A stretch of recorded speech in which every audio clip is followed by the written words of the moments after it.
जी तो मेरे दोस्तों, कहते हैं फूल की पत्ती से कट सकता है हीरे का जिगर, मर्द नादा पर कलामे नर्म नाजुक बेअसर। मेरे दोस्तों, हम जो कलाम करते हैं ये कलाम इनके ऊपर बेअसर है। आप मुझे ये बताएं, आप बड़े अरसे से देख रहे हैं, बड़े अरसे के जब से ये पाकिस्तान बना तब से आप देख रहे हैं, किसी का वो कहते हैं आयल आता तेल, तेल का काम है जलना। यहां पे किसी का तेल भी नहीं जलता और किसी का पेशाब भी जल जाता है। वही केसेस हैं, वही कोर्ट्स हैं, वही सब कुछ है कि एक के ऊपर इल्जाम लगाते हैं, वो इल्जाम साबित भी नहीं होता, वो मुद्दा डाल के उसके पीछे पड़ जाते हैं, उसके सारे घर वाले को बिठा जाते हैं और वही कोर्ट्स होते हैं, वही सब कुछ होता है। और एक इधर को हवा चल पड़ जाती है। दूसरी साइड पे फॉरेन फंडिंग केस, फलाना केस, इतने केसेस हैं कि उस बंदे ने कहा कि जी पाकिस्तान बाकी सारे केसेस को एक साइड पे रख दें, बाकी चलता रहता है। उस बंदे ने इधर बैठ के हमें यहां तक कह दिया कि इस मुल्क के ऊपर न्यूक्लियर बम मार दो, 3 हिस्सों में डिवाइड कर दो, तकसीम हो जाएगा, श्रीलंका की तरह हो जाएगा।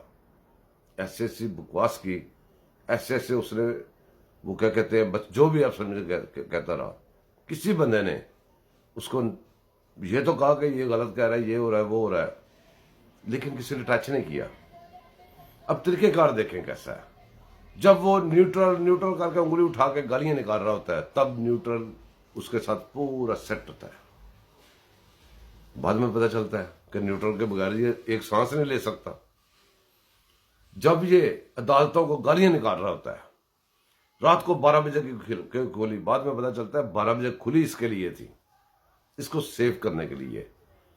ये धरना दे के एक दफा बैठ गया था, उस धरने को बंद कराने के लिए एपीएस के बच्चों को शहीद करना पड़ा, तबैया में जानी पड़ी, एहसानुल्लाह एहसान को बाद में बहनोई बना के छोड़ना पड़ा। भूली नहीं कौन। यही बंदा आजकल इलेक्शन कमीशन को गालियां निकाल रहा है और बदले में इलेक्शन कमीशन उसका केस फ्रिज में लगा के ठंडा करके बैठा हुआ है। क्या जी, ये फैसला जो है महफूज हो गया।